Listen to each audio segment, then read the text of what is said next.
So welcome to the another lecture of BMC JE electrical engineering lecture series. तो last lecture में हमने total different types of the relays discuss किए हैं।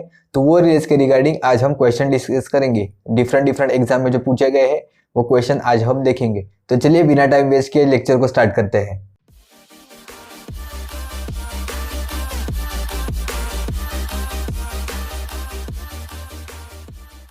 So first question is which of the following is not a merit of static relay। तो ये question UP MRC में पूछा गया है 2020 ईयर में, यानी कि Uttar Pradesh metro rail corporation में।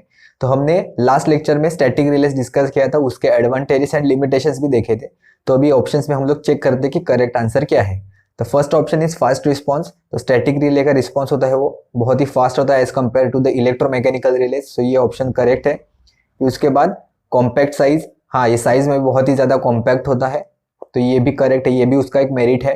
Then sensitive to voltage transients, तो ये उसका मेरिट नहीं है कि जितना भी अगर ये सेंसिटिव टू वोल्टेज ट्रांजिएंट्स होगा तो ये करेक्ट आउटपुट जनरेट नहीं कर पाएगा, तो ये मेरिट नहीं है। एंड लॉन्ग लाइफ, तो ये भी एक एडवांटेज है of the static relay. So the correct answer is, मैंने यहाँ पे पूछा है not a merit, so option C is a correct answer. Next question is Buchholz relay is used on.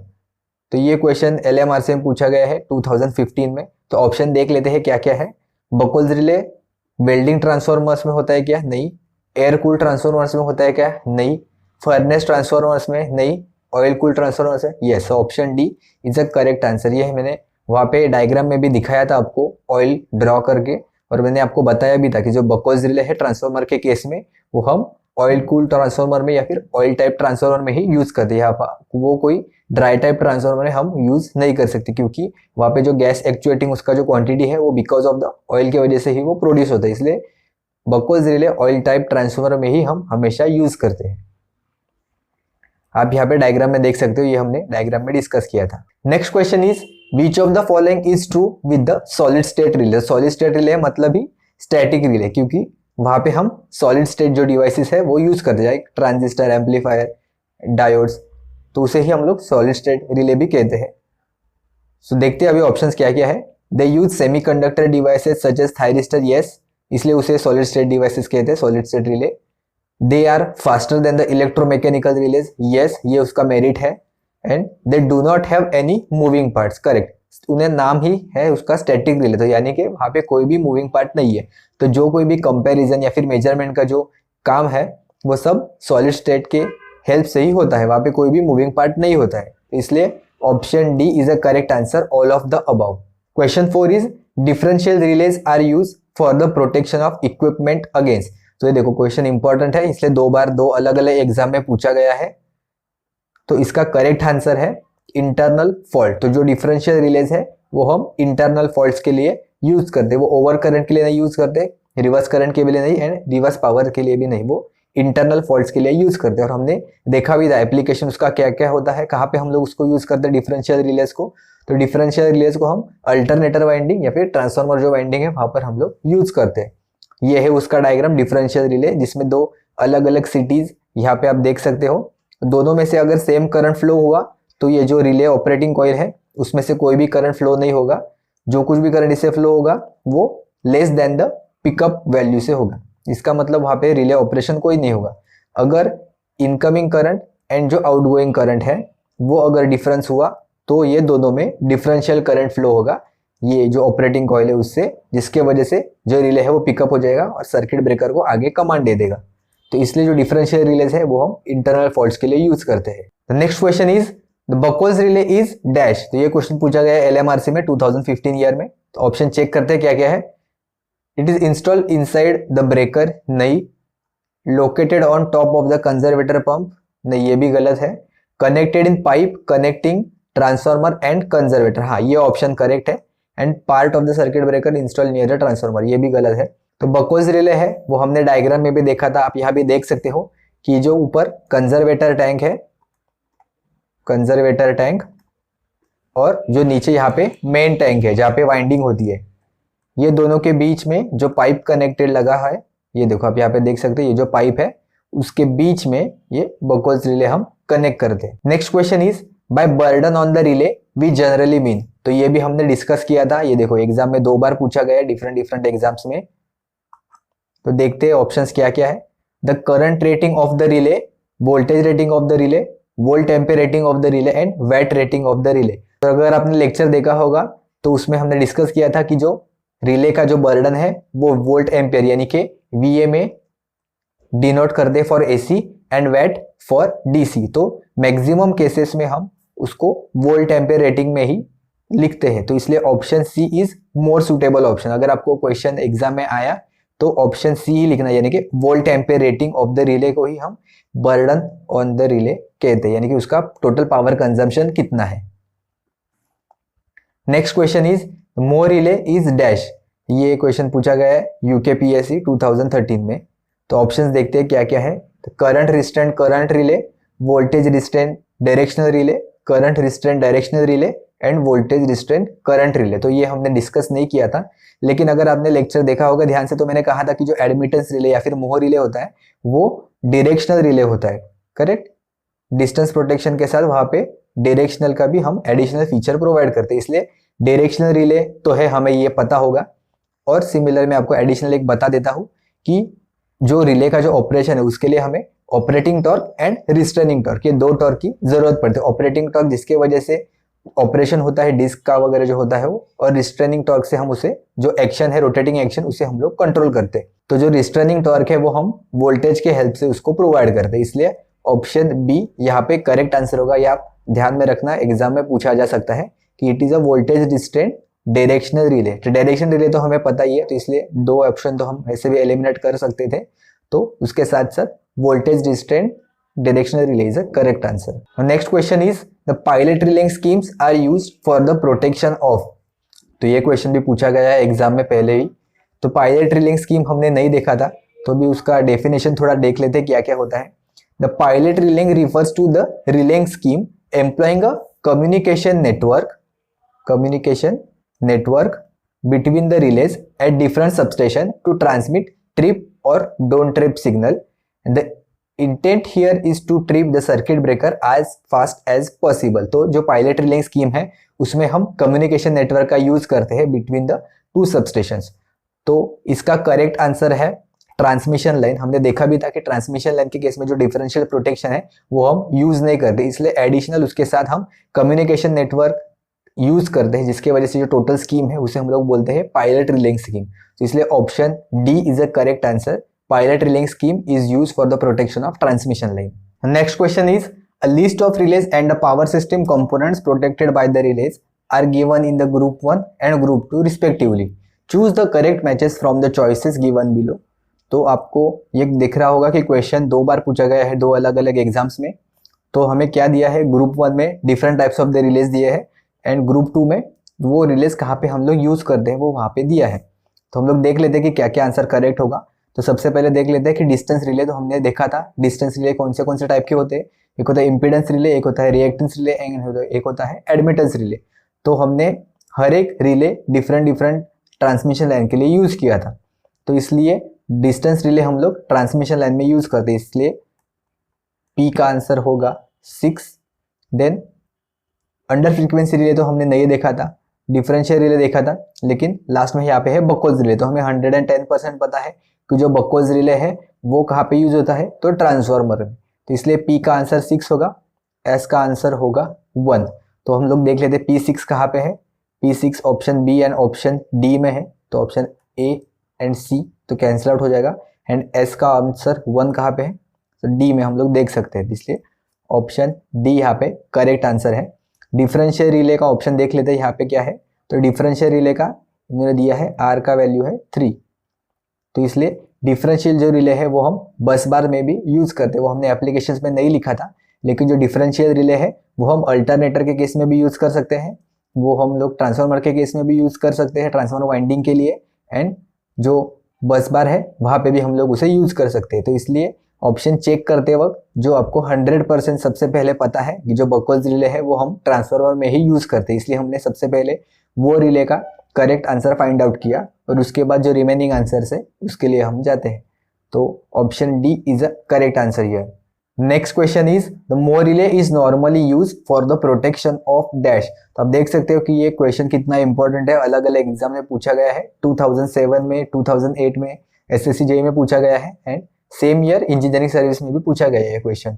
तो हमने डिस्कस किया था कि जो मोर रिले या फिर जो एडमिटेंस रिले है वो हम लॉन्ग ट्रांसमिशन लाइन के केस में यूज करते हैं, करेक्ट। इम्पीडेंस रिले हम लोग कहाँ पे यूज करते हैं, तो इम्पीडेंस रिले हम मीडियम लेंस में यूज करते हैं, और जो रिएक्टेंस रिले है वो हम शॉर्ट ट्रांसमिशन लाइन के केस में यूज करते हैं। तो ये दोनों भी आप ध्यान में रखना, क्योंकि हर एक का कुछ ना कुछ एक एडवांटेज है जिसके वजह से हम लोग ये डिफरेंट डिस्टेंस रिले यूज करते हैं। The next question is the reactance relay are employed for the phase fault in. तो देखो अभी हमने डिस्कस किया था कि जो रिएक्टेंस रिले है वो हम शॉर्ट लाइन के केस में यूज करते हैं। तो देखो ये भी क्वेश्चन एग्जाम में पूछा गया है एसएससी जेईई में 2009 ईयर में। तो ये तीनों जो डिस्टेंस रिले है short, medium and long transmission line के, तो कौन सा कहाँ पे हम लोग यूज करते हैं ये ध्यान रखना है, इससे मैक्सिमम क्वेश्चन पूछने के चांसेस है। The next question is the Buchholz relay can not be use on dash. तो ऑप्शन देख लेते क्या है, 500 kVA transformer, 1000 kVA transformer, 3 phase transformer and air cooled transformer. तो हमने देखा था कि जो बकोस रिले है वो 500 kVA एंड उसके अबाव जो ट्रांसफार्मर रेटिंग है उसके लिए हम लोग यूज करते हैं, ग्रेटर देन 500 kVA। तो 500 kVA ट्रांसफार्मर ये भी करेक्ट ऑप्शन है फर्स्ट, ऑप्शन बी भी करेक्ट है। ऑप्शन डी 3 फेज ट्रांसफार्मर में हम यूज करते हैं, लेकिन जो मेन उसका है कि बकोस रिले का जो ऑपरेशन है वो ऑयल पे बेस है, तो इसलिए वो ड्राई टाइप या फिर एयर कूल ट्रांसफार्मर में हम उसे नहीं करते, इसलिए ऑयल कूल ट्रांसफार्मर ही हमें लगता है। तो ये क्वेश्चन भी बहुत इजी क्वेश्चन होते हैं ऐसे। तो बकोस रिले पे मैक्सिमम आपको क्वेश्चंस दिखाई देंगे एग्जाम में, क्योंकि सबका फेवरेट है वो बकोस रिले।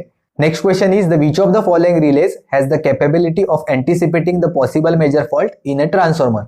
तो ये क्वेश्चन पूछा गया था इंजीनियरिंग सर्विस एग्जाम में 2001 ईयर में। तो अभी देख लेते हैं ऑप्शंस। तो ऑप्शन देखने से पहले आप ये देख लेना आंसर क्या है। मेरे ख्याल से आपने गेस किया होगा कि करेक्ट आंसर क्या है। सो ऑप्शन सी ही करेक्ट आंसर है। ट्रांसफार्मर के केस में मैक्सिमम जो क्वेश्चन पूछे गए उसके आंसर बकोस रिले से रिलेटेड ही है। तो यही करेक्ट आंसर है इसका कि ट्रांसफार्मर के केस में जो मेजर फॉल्ट है वो हम बकोस रिले के हेल्प से उसे फाइंड आउट करते हैं। माइनर फॉल्ट भी फाइंड आउट करते हैं जो अलार्म सर्किट को आगे जाता है, और जो मेजर या फिर जो सीवियर फॉल्ट है वो हम ट्रिप सर्किट से कनेक्ट कर देते हैं, इसलिए option C is a correct answer. तो ये मीम हमें हमारे एक स्टूडेंट ने जिनका नाम है ललित गीते, उन्होंने ही हमें सेंड किया है टेलीग्राम के ग्रुप पे।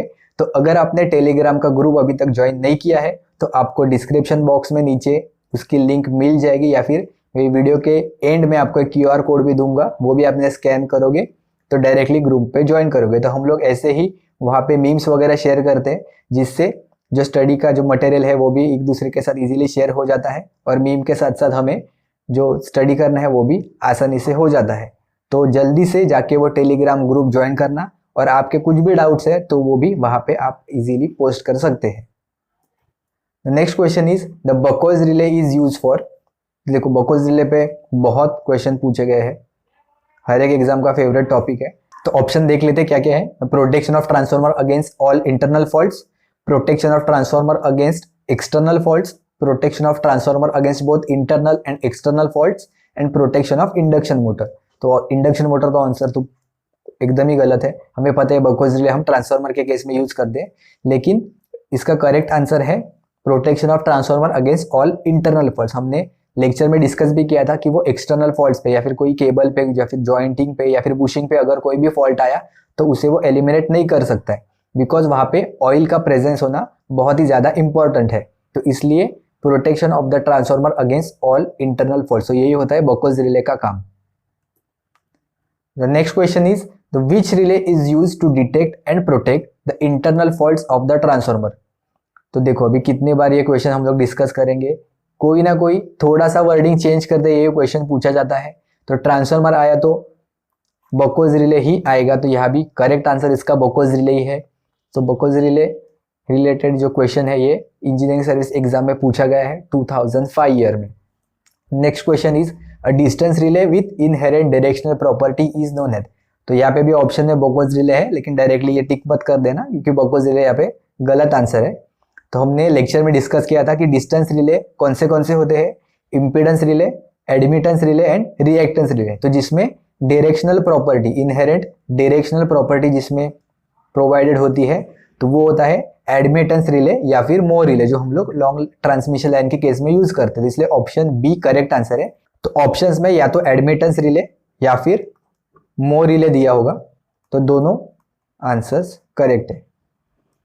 Next question is where severe synchronising swing occur the relay employed is. तो ये हमने देखा था इम्पीडेंस रिले, उसके बाद रिएक्टेंस रिले और लास्ट में हमने एडमिटेंस रिले डिस्कस किया था।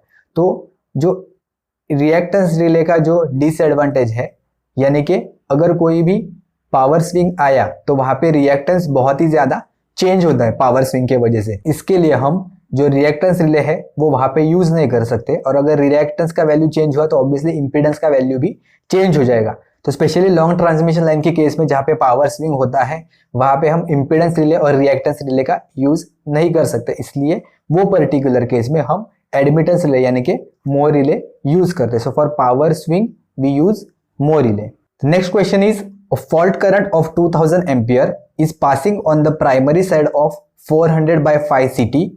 On the secondary side of the CT, an inverse time overcurrent relay is connected whose plug setting is 50%. The plug setting multiplier will be, तो इसमें ये क्वेश्चन पूछा गया है इंजीनियरिंग सर्विस एग्जाम में 2003 में। तो हमने लास्ट लेक्चर में PSM यानी कि प्लग सेटिंग मल्टीप्लायर क्या होता है वो देखा था, जिसका फॉर्मूला है fault current in the relay coil divided by the pickup current. Okay, तो सबसे पहले हम लोग fault current in the relay coil क्या है वो फाइंड आउट करते हैं।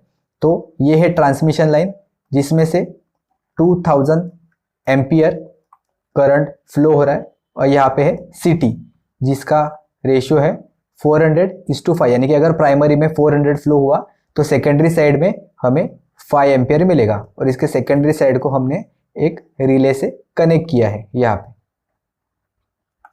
तो सेकेंडरी साइड, रिले की जो सेकेंडरी साइड है वहां पे हमें क्या कितना करंट मिलेगा वो सबसे पहले फाइंड आउट करते हैं। तो फॉल्ट करंट इन रिले कॉइल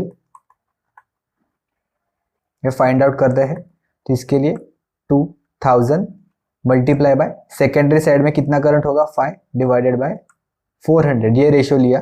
तो CT के सेकेंडरी साइड में यानी कि रिले में हमें कितना करंट मिलेगा, तो वो होगा, कैलकुलेट करोगे तो आपको आएगा आंसर 25 एम्पियर, करेक्ट। एंड हमें फाइंड आउट करना है पिकअप करंट। तो पिकअप करंट का फॉर्मूला अभी देखा था हमने।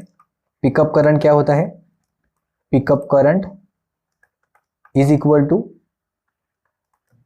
CT secondary current multiply by current setting. तो CT का सेकेंडरी रेटेड करंट कितना है, तो आप देख सकते हो कि 5 एम्पियर, तो इसलिए रेटेड सेकेंडरी करंट है CT का 5 ampere multiply by current setting, यहाँ पे इन्होंने दिया है प्लग सेटिंग इज 50%। तो करंट सेटिंग इसका कितना है 50%, तो इसलिए इसका आंसर हो जाएगा 2.5 एम्पियर। यानी कि अगर रिले में से 2.5 एम्पियर से ज्यादा करंट फ्लो हुआ तो जो रिले कॉइल है वो पिकअप हो जाएगी, क्योंकि पिकअप करंट से अगर करंट ज्यादा हुआ तभी जो रिले है वो ऑपरेट होता है। तो यहाँ पे जो पिकअप करंट है वो है 2.5 एम्पियर। तो इसलिए PSM का वैल्यू अगर आप कैलकुलेट करोगे तो आपको मिलेगा PSM इज इक्वल टू 25, यानी कि fault current in the relay coil divided by 2.5 which is equal to 10। तो आपको ऐसे इजी क्वेश्चन पूछे जा सकते हैं जिसमें कैलकुलेटर की कोई भी जरूरत नहीं होगी, तो इसलिए option C is a correct answer. तो अभी यहाँ पे हो गए हमारे 18 क्वेश्चंस कंप्लीट। क्या करें, और क्वेश्चन डिस्कस करना है, चले और 2 क्वेश्चंस डिस्कस करते हैं। तो next question is a differential relay response to, तो ऑप्शंस देख लेते हैं। अलजेब्रिक डिफरेंस बिटवीन 2 और more similar electrical quantities. Option B is phasor difference between the 2 और more similar electrical quantities. Option C is algebraic difference between 2 currents. Option D is algebraic difference between the 2 voltages. तो आप देख सकते हो कि यहाँ पे अलजेब्रिक डिफरेंस का मेजोरिटी ज्यादा है, तो मैक्सिमम स्टूडेंट इसमें से ही कोई आंसर टिक करके आ जाएंगे, लेकिन हमें कंफ्यूज नहीं होना है क्योंकि इसका करेक्ट आंसर है फेजर डिफरेंस बिटवीन 2 और मोर सिमिलर इलेक्ट्रिकल क्वांटिटीज। क्योंकि डिफरेंशियल क्वांटिटीज में डिफरेंशियल रिलेज पढ़ते वक्त हमने वहां पे डिस्कस किया था कि magnitude as well as phase angle भी वहां पे हम लोग कंसिडर करते हैं डिफरेंशियल रिले के केस में। तो इसलिए option B is a correct answer, magnitude plus phase angle, इसलिए फेजर डिफरेंस हम लेते हैं सिमिलर इलेक्ट्रिकल क्वांटिटीज का। Last question of the lecture is under voltage relays are mainly use for. तो ये क्वेश्चन पूछा गया है इंजीनियरिंग सर्विस एग्जाम में, तो हमने डिस्कस नहीं किया था कि अंडर वोल्टेज रिलेज क्या क्या होते हैं, तो अभी देख लेते हैं।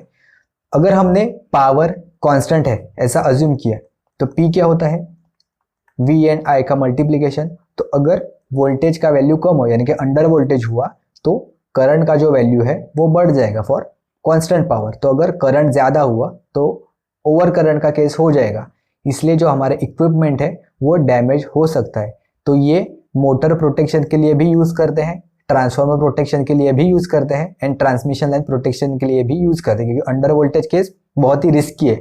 वोल्टेज अगर कम हुआ तो करंट बहुत ही ज़्यादा बढ़ सकता है, तो इसलिए हर एक इक्विपमेंट के केस में हम अंडर वोल्टेज रिले यूज़ करते हैं। तो इसलिए option D is a correct answer for this question. तो यहाँ पे हमारे टोटल 20 क्वेश्चंस कंप्लीट हो गए हैं। वीडियो अच्छा लगा हो तो लाइक कर देना, चैनल पे नए हो तो सब्सक्राइब कर देना, साथ में बेल आइकन पे भी क्लिक कर देना। आपको कुछ भी डाउट है तो हमें कमेंट्स में ज़रूर पूछना। हमारा टेलीग्राम का ग्रुप अगर आपने ज्वाइन नहीं किया है तो उसका भी लिंक आपको नीचे मिल जाएगा, या फिर जो स्क्रीन पे QR कोड दिख रहा है वो भी अगर आप स्कैन करोगे तो डायरेक्टली ग्रुप पे जा सकते हो। और वहाँ पे भी हम बहुत सारे क्वेश्चंस वगैरह पोस्ट कर दें। आपके भी कुछ अगर डाउट्स है तो हमें वहाँ पे बेझिझक ज़रूर पूछना।